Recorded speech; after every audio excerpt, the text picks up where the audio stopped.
Hallelujah. Hallelujah. Hallelujah. Hallelujah. Our God is a good God. ನಮ್ಮ ದೇವರು ಒಳ್ಳೆಯ ದೇವರಾಗಿದ್ದಾನೆ. Prayer answering God. ಆತನು ಪ್ರಾರ್ಥನೆಗೆ ಸದುತ್ತರವನ್ನು ಕೊಡುವ ದೇವರಾಗಿದ್ದಾನೆ. Hallelujah. Hallelujah. He has promised us, ಆತನು ನಮಗೆ ವಾಗ್ದಾನ ಮಾಡಿದ್ದಾನೆ. I will be with you even till the end of the age. ನಾನು ಯುಗದ ಸಮಾಪ್ತಿಯವರೆಗೂ ನಾನು ನಿಮ್ಮ ಜೊತೆಗೆ ಇರುತ್ತೇನೆ ಎಂಬುದಾಗಿ ಆತನು ವಾಗ್ದಾನ ಮಾಡಿದ್ದಾನೆ. In every situation of your life, ನಿಮ್ಮ ಜೀವನದ ಯಾವ ಪರಿಸ್ಥಿತಿಯಾಗಿದ್ದರೂ ಸಹ, in every aspect and every highs and lows of your life, ನಿಮ್ಮ ಎಲ್ಲ ಮೇಲು ಕೆಳಗು ಎಲ್ಲ ವಿಷಯಗಳಲ್ಲಿಯೂ ಸಹ He will be with you. ಆತನು ನಿಮ್ಮ ಜೊತೆಗೆ ಇರುತ್ತಾನೆ. He will answer your prayers. ಆತನು ನಿಮ್ಮ ಪ್ರಾರ್ಥನೆಗೆ ಉತ್ತರವನ್ನು ನೀಡುತ್ತಾನೆ. He will make you glad. ಆತನು ನಿಮಗೆ ಸಂತೋಷವನ್ನು ಕೊಡುತ್ತಾನೆ. Your sorrow shall be turned into joy. ನಿಮ್ಮ ದುಃಖವು ಸಂತೋಷವಾಗಿ ಮಾರ್ಪಾಡು ಹೊಂದುತ್ತದೆ. Hallelujah. Hallelujah. I welcome you in the name of our Lord and Savior Jesus Christ. ನಮ್ಮ ಕರ್ತನು ರಕ್ಷಕನಾದ ಯೇಸು ಕ್ರಿಸ್ತನ ನಾಮದಲ್ಲಿ ನಾನು ನಿಮ್ಮನ್ನು ಸ್ವಾಗತಿಸುತ್ತೇನೆ. Also welcome those who are joined online in this service. ನಮ್ಮ ಜೊತೆಗೆ ಆನ್ಲೈನ್ನಲ್ಲಿ ಸೇರಿದವರನ್ನು ಸಹ ನಾನು ಸ್ವಾಗತಿಸುತ್ತೇನೆ. God bless you. ದೇವರು ನಿಮ್ಮನ್ನು ಆಶೀರ್ವದಿಸಲಿ. Even for this morning's meditation, ಈ ಮುಂಜಾನೆಯ ಧ್ಯಾನಕ್ಕೋಸ್ಕರವೂ ಸಹ let us turn our Bibles to Nehemiah chapter 2, verse 1 to verse 8 we are going to read. ನೆಹೆಮ್ಯ 2ನೇ ಅಧ್ಯಾಯ 1ರಿಂದ 8ನೇ ವಚನವನ್ನು ನಾವು ಧ್ಯಾನ ಮಾಡಲಿಕ್ಕೆ ಇದ್ದೇವೆ. Turn with me to Nehemiah chapter 2, verse 1 to verse 8. ನೆಹೆಮ್ಯ 2ನೇ ಅಧ್ಯಾಯ 1ನೇ ವಾಕ್ಯದಿಂದ 8ನೇ ವಾಕ್ಯದವರೆಗೆ. And it came to pass in the month of Nisan, in the 25th year of King Artaxerxes, when wine was before him, that I took wine and gave it to the king. Now I have never been sad in his presence before. ನಾನು ಅರಸನ ಪಾನ ಸೇವಕನಾಗಿದ್ದೇನು. ಅರಸನಾದ ಅರ್ಥಶಾಸ್ತ್ರನ 20ನೇ ವರ್ಷದ ಚೈತ್ರ ಮಾಸದಲ್ಲಿ ಅರಸನು ದ್ರಾಕ್ಷಾರಸ ಪಾನ ಮಾಡುವ ಹೊತ್ತಿನಲ್ಲಿ ನಾನು ದ್ರಾಕ್ಷಾರಸವನ್ನು ತಂದು ಅವನಿಗೆ ಕೊಟ್ಟೆನು. ನಾನು ಅವನ ಸನ್ನಿಧಿಯಲ್ಲಿ ಹಿಂದೆ ಎಂದೂ Therefore the king said to me, why is your face sad, since you are not sick? This is nothing but the sorrow of heart. So I became dreadfully afraid. ಅರಸನು ನನಗೆ, ನೀನು ಕೆಳಗುಂದಿದವನಾಗಿ ಕಾಣುವುದೇಕೆ? ನಿನಗೆ ದೇಹಾಲಸ್ಯವಿಲ್ಲವಲ್ಲ, ಇದಕ್ಕೆ ಮನೋವೇದನೆಯೇ ಹೊರತು ಬೇರೇನೂ ಕಾರಣವಲ್ಲ ಎಂದು ಹೇಳಲು ನನಗೆ ಮಹಾಭೀತಿ ಉಂಟಾಯಿತು. And said to the king, may the king live forever. Why should my face not be sad when the city, the place of my father's tombs, lie waste, its gates are burned with fire? ನಾನು ಅರಸನಿಗೆ, ಅರಸನು ಚಿರಂಜೀವಿಯಾಗಿರಲಿ, ನನ್ನ ಪೂರ್ವಿಕರ ಸಮಾಧಿಗಳಿರುವ ಪಟ್ಟಣವು ಹಾಳಾಗಿ ಅದರ ಬಾಗಿಲುಗಳು ಬೆಂಕಿಯಿಂದ ಸುಟ್ಟು ಹೋಗಿವೆ. ಹೀಗಿರುವಲ್ಲಿ ನನ್ನ ಮುಖವು ಕಲೆಗುಂದದೆ ಇರುವುದು ಹೇಗೆ ಎಂದು ಹೇಳಿದೆನು. Then the king said to me, what do you request? So I prayed to the God of heaven, and I said to the king, if it pleases the king that if your servant has found favor in your sight, I ask that you send me to Judah, to the city of my father's tomb, that I may rebuild it. ಆಗ ಅರಸನು ನನ್ನನ್ನು, ನಿನ್ನ ಆಕ್ಷೇಪಣೆ ಏನು ಎಂದು ಕೇಳಿದನು. ನಾನು ಪರಲೋಕದ ದೇವರನ್ನು ಪ್ರಾರ್ಥಿಸಿ ಅರಸನಿಗೆ, ರಾಜರ ಚಿತ್ತವಿರುವಾದರೆ ಮತ್ತು ತಮ್ಮ ಸೇವಕನು ತಮ್ಮ ದೃಷ್ಟಿಯಲ್ಲಿ ದಯೆಗೆ ಪಾತ್ರನಾಗಿದ್ದರೆ ನನ್ನ ಪಿತೃಗಳ ಸಮಾಧಿಗಳಿರುವ ಪಟ್ಟಣವನ್ನು ತಿರುಗಿ ಕಟ್ಟಿಸಿಕೊಡುವುದಕ್ಕೋಸ್ಕರ ಯೆಹೂದ ದೇಶಕ್ಕೆ ಹೋಗಲು ನನಗೆ ಅಪ್ಪಣೆಯಾಗಬೇಕು ಎಂದು ಹೇಳಿದೆನು. Then the king said to me, the queen also sitting beside him, how long will your journey be, and when will you return? So it pleased the king to send me, and I set him a time. ರಾಣಿಯು ಅರಸನ ಹತ್ತಿರದಲ್ಲೇ ಕೂತುಕೊಂಡಿದ್ದಳು. ಅರಸನು, ಪ್ರಯಾಣಕ್ಕೆ ನಿನಗೆಷ್ಟು ಕಾಲ ಬೇಕು, ಯಾವಾಗ ಹಿಂದಿರುಗುವಿ ಎಂದು ವಿಚಾರಿಸಿದಾಗ ನಾನು ಕಾಲವನ್ನು ಸೂಚಿಸಲು ಅವನು ಒಪ್ಪಿಕೊಂಡು ಅಪ್ಪಣೆ ಕೊಟ್ಟನು. Furthermore, I said to the king, if it pleases the king, let the letter be given to me for the governors of the region beyond the river, that they must permit me to pass through till I come to Judah. ತರುವಾಯ ನಾನು ಅರಸನಿಗೆ, ಒಲೆ ಆಚೆಯ ದೇಶಾಧಿಪತಿಗಳು ತಮ್ಮ ಪ್ರಾಂತ್ಯಗಳಲ್ಲಿ ಆದು ಯೂದ ಸೀಮೆಗೆ ಹೋಗೋದಕ್ಕೆ ನನಗೆ ಅಪ್ಪಣೆ ಕೊಡಿ ಎಂದೆನು.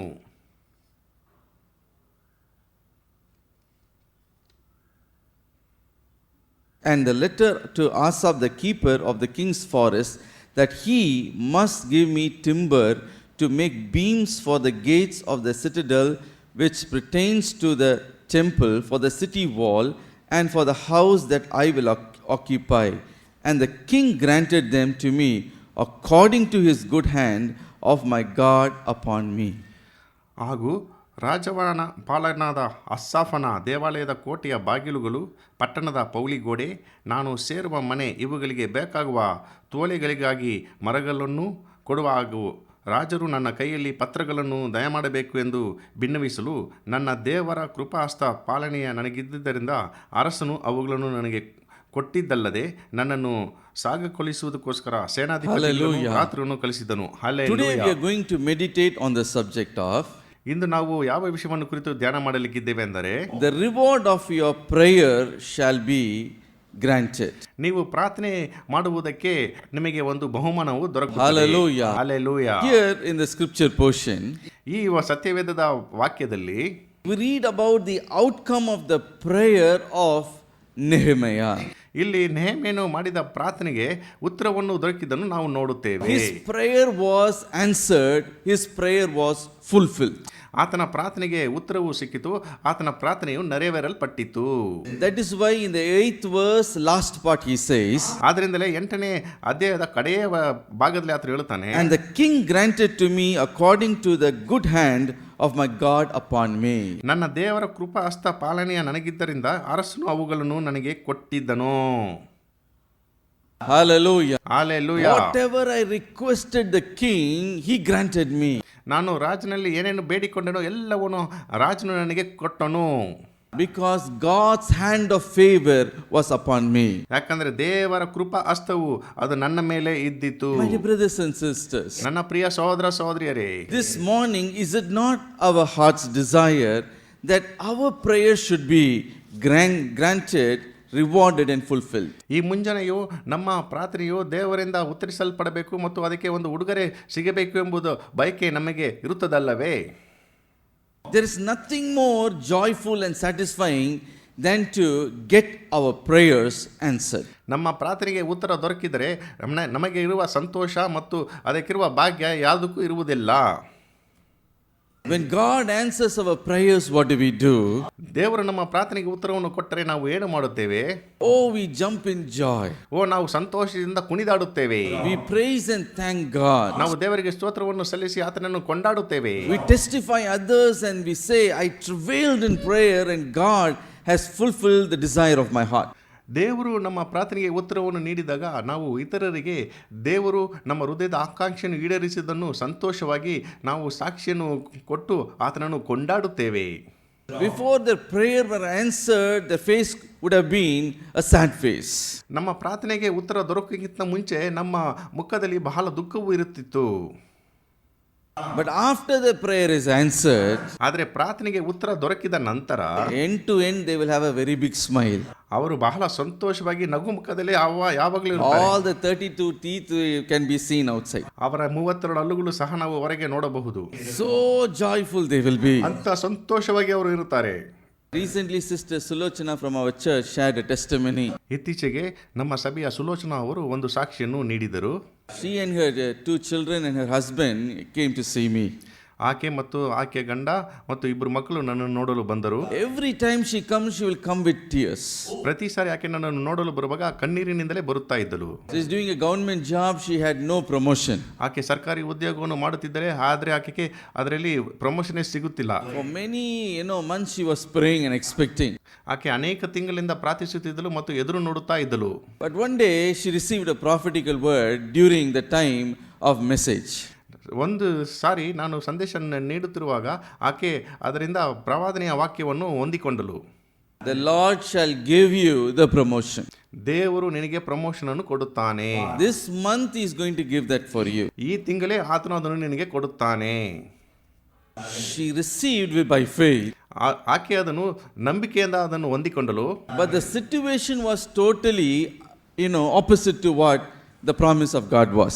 ದೇವರು ನೀಡಿದ ವಾಗ್ದಾನ ವಚನವು ಆಕೆ ಸಹೋದರಿಗೆ ಬಂದರೂ ಸಹ ಆ ವಾಗ್ದಾನದ ವಚನದ ವಿರುದ್ಧವಾಗಿಯೇ ಆ ಪರಿಸ್ಥಿತಿಗಳು ಸೇವಾ ಕ್ಷೇತ್ರದಲ್ಲಿ Her name was not even in the list of the candidates who are to be promoted. Promotion ಕೊಡಬೇಕಾದ ಕ್ಯಾಂಡಿಡೇಟ್ ಲಿಸ್ಟ್ನಲ್ಲಿ ಸಹ ಆಕೆ ಹೆಸರು ಇರಲೇ ಇಲ್ಲ. So broken hearted. ಆಕೆ ಹೃದಯ ತುಂಬು ನುಚ್ಚು ನೂರಾಗಿ ಹೋಗಿಬಿಟ್ಟಿತು. ಆಕೆ ಬಹಳವಾಗಿ ಕಣ್ಣೀರು ಬಿಡುತ್ತಾ ಇದ್ದಳು. But she said, Lord, I shed my tears before you. ಆದರೆ ಆಕೆ ಹೇಳಿದ್ರು, ಕರ್ತನೇ, ನಾನು ನನ್ನ ಕಣ್ಣೀರನ್ನು ನಿನ್ನ ಮುಂದೆ ಸುರಿಸುತ್ತೇನೆ. Let the hand of the Lord come upon me. ದೇವರ ಹಸ್ತವು ನನ್ನ ಮೇಲೆ ಇಳಿದು ಬರಲಿ. What happened was, ಏನು ಸಂಭವಿಸಿತಂದರೆ, also God did a wonderful miracle for her. ದೇವರು ಆಕೆಗೆ ಒಂದು ಅದ್ಭುತವನ್ನು ಮಾಡಿದನು. Although her name was not in the list, ಆಕೆ ಹೆಸರು ಆ ಲಿಸ್ಟ್ ನಲ್ಲಿ ಇಲ್ಲದಿದ್ದರೂ ಸಹ, yet suddenly she was called and said that she was given promotion. ಆದರೂ ಸಹ ಆಕೆಯನ್ನು ಪಕ್ಕನೆ ಕರೆದು ನಿನಗೆ ಪ್ರಮೋಷನ್ ನೀಡಿದ್ದೇವೆ ಎಂಬುದಾಗಿ ಹೇಳಿದರು. Last Sunday she and her husband came to meet me.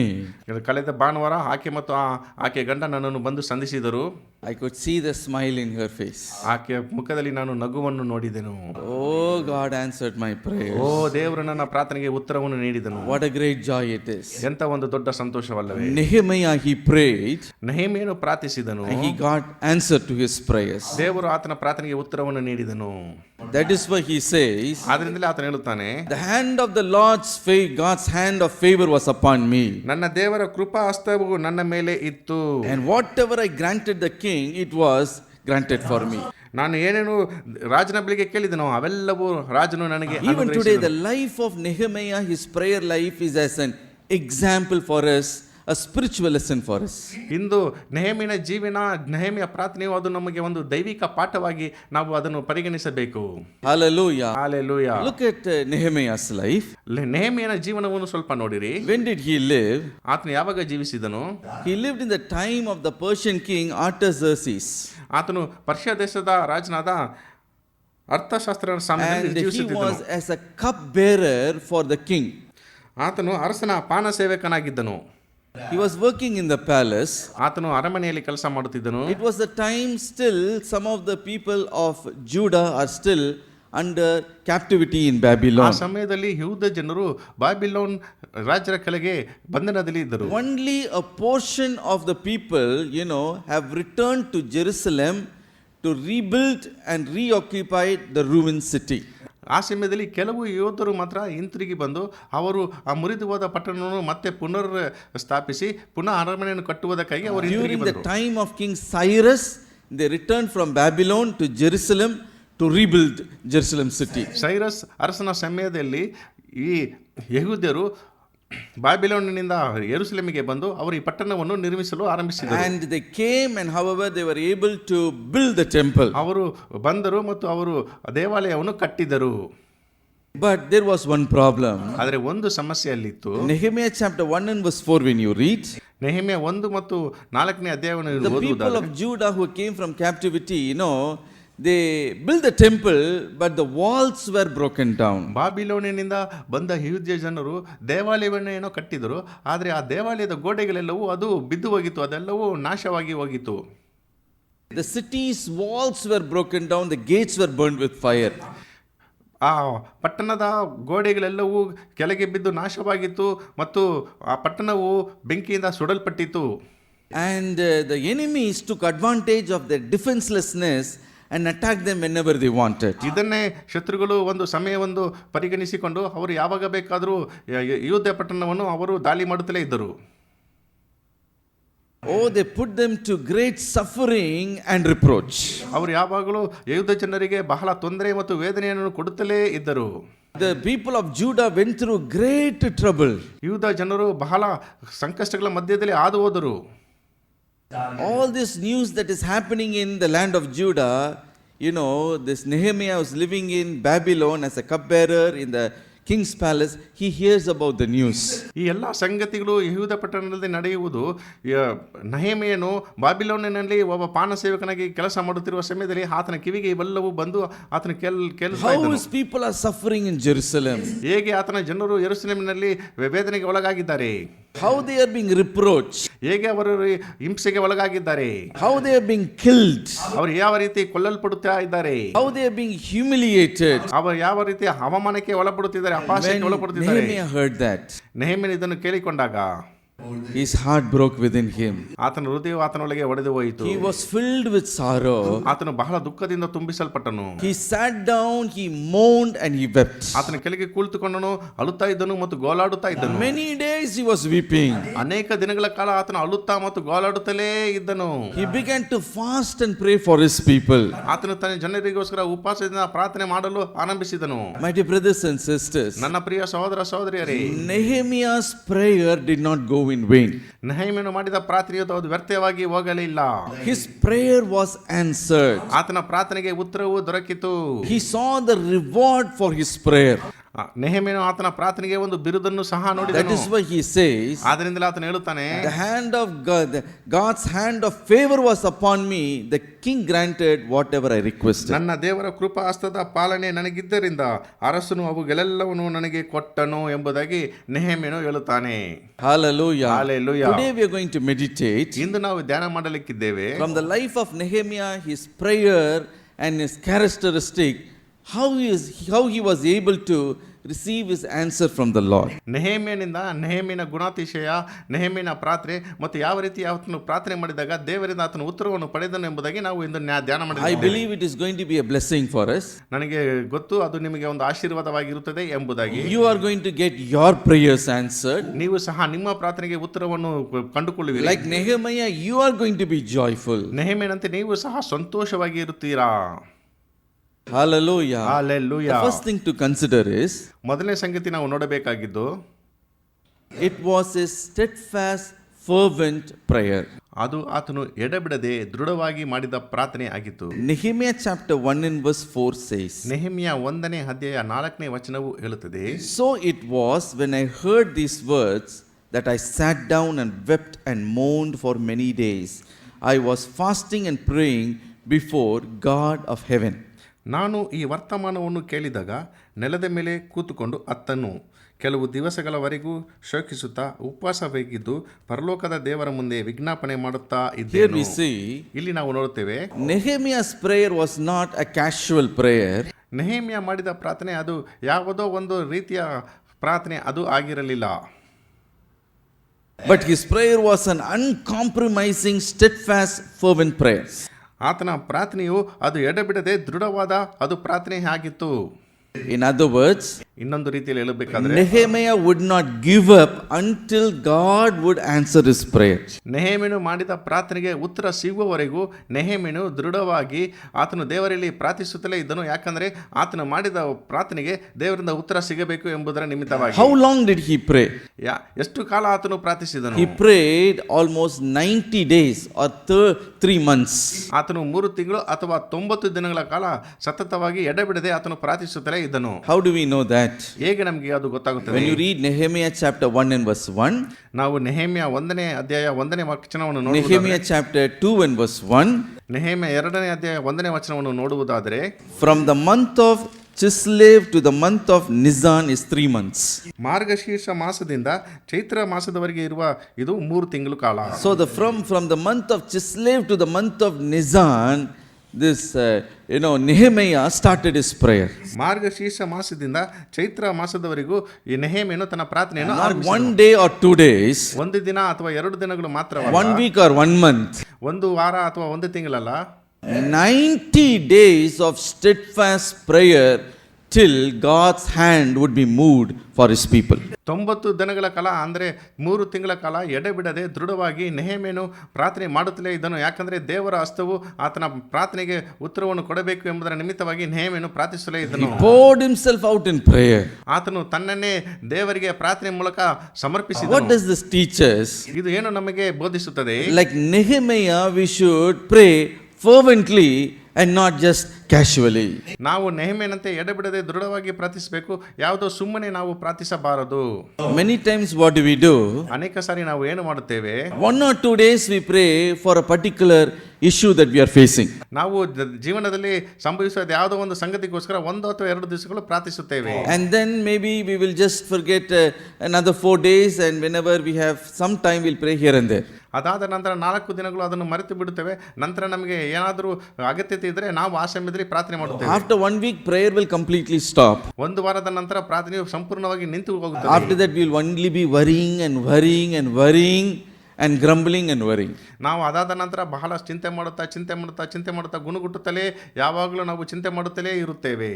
But Nehemiah was not like that. ಆದರೆ ನೆಹೆಮೀಯನು ಈ ರೀತಿಯಾಗಿ ಇರಲಿಲ್ಲ. Do you know what was his attitude? ನೆಹೆಮೀಯನ ಗುಣಾತಿಶಯ ಏನೆಂಬುದು There is a God who hears prayers. ನನಗೆ ಉತ್ತರವನ್ನು ಕೊಡುವ ದೇವರು ಒಬ್ಬನೇ ಇದ್ದಾನೆ. There is a God who can make the impossible possible for us. ದೇವರು ನಮಗೆ ಮಾಡದ ಸಂಗತಿಗಳನ್ನು ಆತನು ಮಾಡುವ ದೇವರಾಗಿದ್ದಾನೆ. ನಮಗೆ ಏನೇನು ನಮ್ಮ ಕೈಯಿಂದ ಆಗೋದಿಲ್ಲವೋ ಎಲ್ಲವನ್ನು ದೇವರು ಮಾಡುತ್ತಾನೆ ಎಂಬ ನಂಬಿಕಸ್ಥನಾದ ದೇವರು ನಮಗೆ ಇದ್ದಾನೆ ಎಂಬ ನಂಬಿಕೆ ಮತ್ತು ನಿರೀಕ್ಷೆ ನೆಹೆಮೀಯನಲ್ಲಿ ಇದ್ದಿತು. When I know there is a God who can answer my prayer and turn my situation around, ನನಗೆ ಗೊತ್ತು ನನ್ನ ಪರಿಸ್ಥಿತಿಯನ್ನು ಅರ್ಥ ಮಾಡಿಕೊಂಡು ಅದನ್ನು ಬದಲಾಯಿಸಲು ದೇವರು ನನ್ನ ಪ್ರಾರ್ಥನೆಯನ್ನು ಲಾಲಿಸುತ್ತೇನೆ ಎಂಬುದಾಗಿ then ಹೇಳಿದಾಗ, why should I be silent? ಯಾಕೆ ನಾನು ಸುಮ್ಮನೆ ಇರಬೇಕು? Why should I accept the fate of my people thinking this is how they are going to suffer? ನನ್ನ ಜನರು ಇದೇ ರೀತಿಯಾಗಿ ಅವರು ವೇದನೆ ಅನುಭವಿಸುತ್ತಾರೆ ಎಂಬುದಾಗಿ ನಾನು ಯಾಕೆ ಸುಮ್ಮನೆ ಇರಬೇಕು? Nehemiah probably might have said to himself, ನೆಹೆಮೀಯನು ತನ್ನಷ್ಟಿಗೆ ತಾನು ಈ ರೀತಿಯಾಗಿ I ಹೇಳಿಕೊಂಡಿರಬಹುದು, will not compromise. ನಾನು ಹಿಂಜರಿಯುವುದಿಲ್ಲ, I will keep on praying. ನಾನು ಪ್ರಾರ್ಥಿಸುತ್ತಲೇ ಇರುತ್ತೇನೆ. It doesn't matter it takes 1 month or 3 months or even 3 years. ಅದು 1 ತಿಂಗಳಾಗಲಿ 3 ತಿಂಗಳಾಗಲಿ ಅಥವಾ 3 ವರ್ಷಗಳಾಗಲಿ ಪರವಾಗಿಲ್ಲ. Until answer comes from heaven, I will keep praying.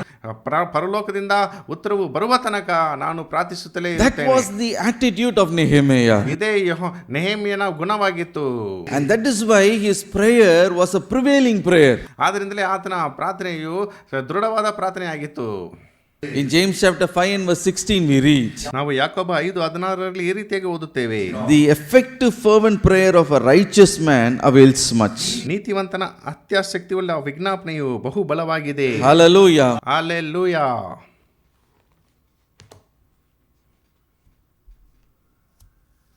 How should our prayer be? ನಮ್ಮ ಪ್ರಾರ್ಥನೆಯು ಹೇಗಿರಬೇಕು? A fervent one. ಅದು ಅತ್ಯಾಸಕ್ತಿ ಉಳ್ಳದಾಗಿರಬೇಕು. Hallelujah. Hallelujah. If we are fervent enough, ನೀವು ಅತ್ಯಾಸಕ್ತಿ ಉಳ್ಳವರಾಗಿದ್ದರೆ surely you are not going to be ashamed. ನಿಶ್ಚಯವಾಗಿಯೂ ನೀವು ನಾಚಿಕೆಗೆ ಒಳಪಡುವುದಿಲ್ಲ. Hallelujah. Hallelujah. Nehemiah was not ashamed, is it not? ನೆಹೆಮೀಯನು ನಾಚಿಕೆ ಹೊಂದಲಿಲ್ಲ ಅಲ್ಲವೇ? He was not discouraged. ಆತನು ನಿರಾಶೆ ಹೊಂದಲಿಲ್ಲ. 1 week he prayed. ಒಂದು ವಾರ ಆತನು ಪ್ರಾರ್ಥಿಸಿದ, No result. ಯಾವ ಪರಿಣಾಮವಿಲ್ಲ. God is not listening. ಓ ದೇವರು ಪ್ರಾರ್ಥನೆ ಲಾಲಿಸ್ತಿಲ್ಲ. 2 weeks gone by. 2 ವಾರ ಮುಗಿಯಿತು. 3 weeks gone by. 3 ವಾರ ಮುಗಿಯಿತು.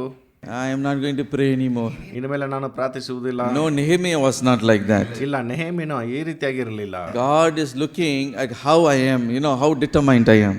ದೇವರು ನಾನು ಯಾವ ರೀತಿ ದೃಢವಾಗಿದ್ದೇನೆ ಎಂಬುದಾಗಿ ದೇವರು ನನ್ನನ್ನು ನೋಡುತ್ತಾ ಇದ್ದಾನೆ ಎಂಬುದಾಗಿ ನೆಹೆಮೀಯನು ಪ್ರಾರ್ಥಿಸಿದನು. I am not going to give up. ನಾನು ಇದನ್ನು ಬಿಡುವುದಿಲ್ಲ. Hallelujah. Hallelujah. And that is why he says, ಆದ್ರಿಂದ ಆತನು ಹೇಳುತ್ತಾನೆ, God answered my prayers. ದೇವರು ನನ್ನ ಪ್ರಾರ್ಥನೆಗೆ ಉತ್ತರವನ್ನು ನೀಡಿದನು. God's hand of favor came upon me. ನನ್ನ ದೇವರ ಕೃಪಾಸ್ತವು ನನ್ನ ಮೇಲೆ ಇಳಿದು ಬಂದಿತು. Whatever I asked the king, he granted it. ಅರಸನಿಗೆ ನಾನು ಯಾವಾಗಲೂ ಕೇಳಿದನು ಅವೆಲ್ಲವನ್ನು ಆತನು ನನಗೆ ಕೊಟ್ಟನು. Hallelujah. Hallelujah. Look at the church, the early church. ಆದಿಕಾಲದ ಸಭೆಗಳನ್ನು ಸ್ವಲ್ಪ ನೋಡಿರಿ. In Acts chapter 12 verse 5 to verse 12 when you read, ಅಪೊಸ್ತಲ 12:5-12 ವಚನವನ್ನು ನೀವು ಓದುವುದಾದರೆ, Herod arrested Peter and imprisoned him. ಹೇರೋದನು ಪೇತ್ರನನ್ನು ಸೆರೆ ಹಿಡಿದು ಆತನನ್ನು He ಬಂಧಿಸಿದನು wanted to execute him. ಮತ್ತು ಆತನನ್ನು ಕೊಲ್ಲಬೇಕೆಂಬುದಾಗಿ ಇದ್ದನು. At the time, what did the church do? ಆ ಸಮಯದಲ್ಲಿ ಸಭೆ ಏನು ಮಾಡಿತು? Fervently prayed. ಅದು ಎಡೆಬಿಡದೆ ಪ್ರಾರ್ಥಿಸಿತು. All throughout the night they prayed. ಇಡೀ ರಾತ್ರಿ ಅವರು ಪ್ರಾರ್ಥಿಸಿದರು. That was a earnest, fervent prayer. ಅದು ಒಂದು ಎಡೆಬಿಡದೆ ದೃಢವಾಗಿ ಮಾಡಿದ ಅತ್ಯಾಸಕ್ತಿಯುಳ್ಳ That ಪ್ರಾರ್ಥನೆಯಾಗಿತ್ತು. prayer brought Peter out of the prison, broke the chains, and helped him to continue the ministry. ಆ ಪ್ರಾರ್ಥನೆಯು ಪೇತ್ರನನ್ನು ಸೆರೆಮನೆಯಿಂದ ಹೊರಗೆ ಕರೆದುಕೊಂಡು ಬಂದಿತು, ಸರಪಳಿಗಳನ್ನು ಅದು ಮುರಿದು ಬಿಟ್ಟಿತು ಮತ್ತು ಸೇವೆಯನ್ನು ಮುಂದುವರಿಸಲು ಅದು ಸಹಾಯ ಮಾಡಿತು. My dear brothers and sisters, ನನ್ನ ಪ್ರಿಯ ಸಹೋದರ ಸಹೋದರಿಯರೇ, today in your life you may be hearing negative news. ಒಂದು ವೇಳೆ ನೀವು ನಿಮ್ಮ ಜೀವನದಲ್ಲಿ ನಕಾರಾತ್ಮಕ ಸಂಗತಿಗಳನ್ನು ಅಥವಾ ಸಂದೇಶಗಳನ್ನು ಕೇಳುತ್ತಿರಬಹುದು. Evil report might have come to you. ದುಷ್ಟ ರಿಪೋರ್ಟ್ಗಳು ನಿಮಗೆ ಬರುತ್ತಿರಬಹುದು. Nehemiah heard, evil report about his people. ನೆಹೆಮೀಯನು ತನ್ನ ಜನರನ್ನು ಕುರಿತು ದುಷ್ಟ ಸಂಗತಿಗಳನ್ನು, ದುಷ್ಟ ಸಂದೇಶಗಳನ್ನು ಆತನು ಕೇಳುತ್ತಾ ಇದ್ದನು. How they are being, tormented in the city of Jerusalem. ಹೇಗೆ ಅವರು ಯೆರೂಸಲೇಮ್ ಪಟ್ಟಣದಲ್ಲಿ ಅವರು ವೇದನೆಗೆ ಮತ್ತು ಸಂಕಷ್ಟಕ್ಕೆ ಒಳಗಾಗಿದ್ದಾರೆ ಎಂಬುದು ನೆಹೆಮನಿಗೆ ಗೊತ್ತಾಯಿತು, ತಿಳಿಯ ಬಂದಿತು. How they are distressed and troubled and humiliated and reproached. ಹೇಗೆ ಅವರು ಅವಮಾನಿಸಲ್ಪಟ್ಟಿದ್ದಾರೆ, ಹೇಗೆ ಅವಮಾನಕ್ಕೆ ಒಳಪಟ್ಟಿದ್ದಾರೆ ಮತ್ತು ಯಾವ ರೀತಿ ಹಿಂಸೆಗೆ ಒಳಪಟ್ಟಿದ್ದಾರೆ ಎಂಬುದಾಗಿ ಆತನಿಗೆ ಗೊತ್ತಾಯಿತು. When he heard it, he took that thing to the Lord in prayer. ಆತನು ಅದನ್ನು ಕೇಳಿದಾಗ ಆತನು ಆ ಸಂಗತಿಯನ್ನು ದೇವರಿಗೆ ಪ್ರಾರ್ಥನೆ ಮೂಲಕವಾಗಿ ತೆಗೆದುಕೊಂಡು ಹೋಗಿ ತಲುಪಿಸಿದನು. Today you may hear negative news. ಇಂದು ಒಂದು ವೇಳೆ ನೀವು ನಕಾರಾತ್ಮಕ ಸಂದೇಶಗಳನ್ನು ಕೇಳಬಹುದು. The medical report may say your health condition is deteriorating. ವೈದ್ಯಕೀಯ ಪರೀಕ್ಷೆ ರಿಪೋರ್ಟ್ ಹೇಳಿದಿರಬಹುದು, ನಿಮ್ಮ ಆರೋಗ್ಯವು ಬಹಳ ಕ್ಷೀಣವಾಗಿದೆ, ಅದು ಬಹಳ ಗಂಭೀರ ಪರಿಸ್ಥಿತಿಯಲ್ಲಿ ಇದೆ ಎಂಬುದಾಗಿ. The lab report may say that it is cancer positive. ಒಂದು ವೇಳೆ ಲ್ಯಾಬ್ ರಿಪೋರ್ಟ್ ಹೇಳುತ್ತಿರಬಹುದು, ನಿಮಗೆ ಕ್ಯಾನ್ಸರ್ ಪಾಸಿಟಿವ್ ಬಂದಿದೆ, ಯಾವ ಕ್ಷಣದಲ್ಲಿ ಬೇಕಾದರೂ ನೀವು ಸಾಯಬಹುದು ಎಂಬುದಾಗಿ ರಿಪೋರ್ಟ್ ಬಂದಿರಬಹುದು. Or that medical report may say you have to undergo a surgery.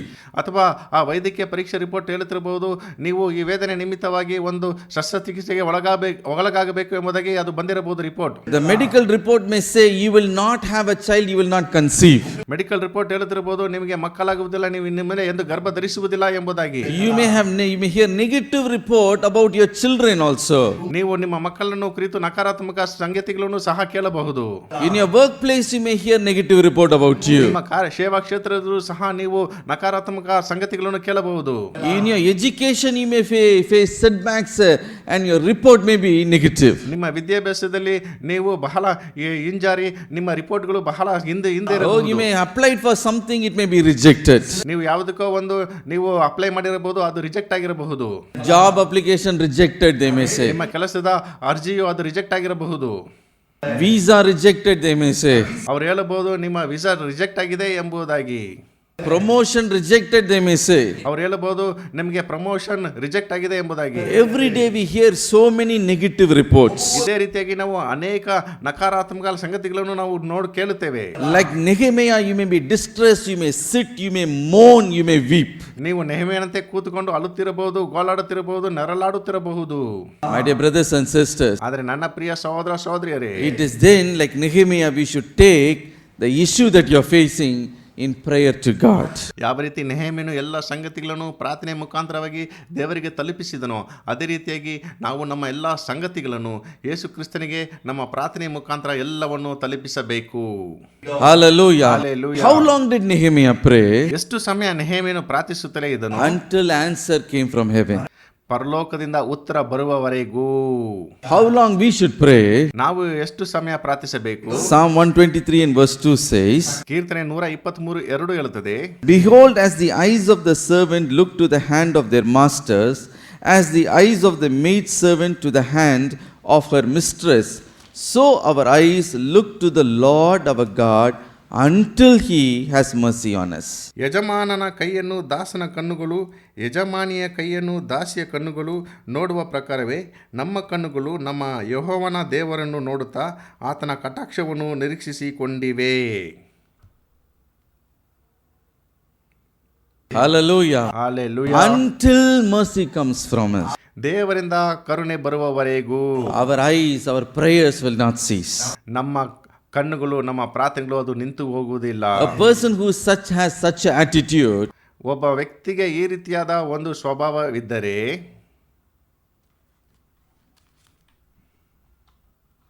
surely will have their prayer answered. ಅವರಿಗೆ ಖಂಡಿತವಾಗಿ ಅವರ ಪ್ರಾರ್ಥನೆಗೆ ಉತ್ತರವು ದೊರಕುತ್ತದೆ. Hallelujah. Hallelujah. Secondly, what we see in the life of Nehemiah, ನೆಹೆಮೀಯನ ಜೀವಿತದಲ್ಲಿ ನಾವು ಎರಡನೇದಾಗಿ ಏನನ್ನು ನಾವು ನೋಡುತ್ತೇವೆ? we see his burden.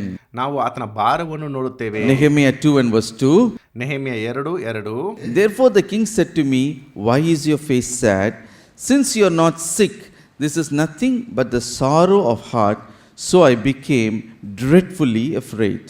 ಅರಸನು ನನಗೆ, ನೀನು ಕೆಳಗುಂದಿದವನಾಗಿ ಕಾಣುವುದೇಕೆ? ನಿನಗೆ ದೇಹಲಸ್ಯವಿಲ್ಲವಲ್ಲ, ಇದಕ್ಕೆ ಮನೋವೇದನೆಯೇ ಹೊರತು ಬೇರೇನು ಕಾರಣವಲ್ಲ ಎಂದು ಹೇಳಲು ನನಗೆ ಮಹಾಭೀತಿ Here we ಉಂಟಾಯಿತು. see another aspect of Nehemiah's life. ಇಲ್ಲಿ ನೆಹೆಮೀಯನ ಇನ್ನೊಂದು ಭಾಗವನ್ನು ನಾವು ನೋಡುತ್ತೇವೆ ಆತನ ಜೀವನದ. He is as a cupbearer serving the king in his palace. ಆತನು ರಾಜನ ಅರಮನೆಯಲ್ಲಿ ಪಾನ ಸೇವಕನಾಗಿ ಕೆಲಸ ಮಾಡುವನಾಗಿದ್ದನು. At the time, the king noticed the face of Nehemiah. ಆ ಸಮಯದಲ್ಲಿ ಅರಸನು ನೆಹೆಮೀಯನ ಮುಖವನ್ನು ಆತನು ಗಮನಿಸುತ್ತಾನೆ. He looked at him and asked a question. ಅರಸನು ನೆಹೆಮೀಯನನ್ನು ನೋಡಿ ಈ ರೀತಿಯಾಗಿ ಪ್ರಶ್ನಿಸುತ್ತಾನೆ, Why is your face sad? ಯಾಕೆ ನಿನ್ನ ಮುಖವು ದುಃಖದಿಂದ ಇದೆ? Why is your countenance so sorrowful? ಯಾಕೆ ನೀನು ಕಳೆಗುಂದಿದವನಾಗಿ ಕಾಣುತ್ತಾ ಇದ್ದಿ? He said, I can see you are not sick. ನನಗೆ ಗೊತ್ತು ನೀನು ದೇಹಾಲಸ್ಯವಾಗಿ ಇಲ್ಲ. Surely your face is sorrowful because something is in your heart. ಯಾಕೋ ನಿನ್ನ ಹೃದಯದಲ್ಲಿ ಏನೋ ವೇದನೆ ಇದೆ, ಅದರಿಂದಲೇ ನಿನ್ನ ಮುಖವು ಬಾಡಿ See, ಹೋಗಿದೆ. Nehemiah had so much burden for his people. ನೆಹೆಮೀಯನಿಗೆ ತನ್ನ ಜನರನ್ನು ಕುರಿತು ಇಂತಹ ಒಂದು ದೊಡ್ಡ ಭಾರವು ಆತನ ಮನಸ್ಸಿನಲ್ಲಿ ಆತನು ಇಟ್ಟುಕೊಂಡಿದ್ದನು. That began to reflect in his facial expression also. ಅದು ಆತನ ಮುಖದಲ್ಲಿ, ಆತನ ಭಾವನೆಗಳಲ್ಲಿ ಅದು ತೋರಲ್ಪಡುತ್ತಾ ಇತ್ತು. He could not hide his sorrow, the burden that is in his heart. ಆತನ ಹೃದಯದಲ್ಲಿದ್ದ ವೇದನೆ, ಆತನ ಹೃದಯದಲ್ಲಿದ್ದ ದುಃಖವನ್ನು ಆತನು ಮುಚ್ಚಿಕೊಳ್ಳಲು ಆಗಲಿಲ್ಲ. Quickly the king noticed that. ಪಕ್ಕನೆ ರಾಜನು ಅದನ್ನು ಗಮನಿಸಿದನು.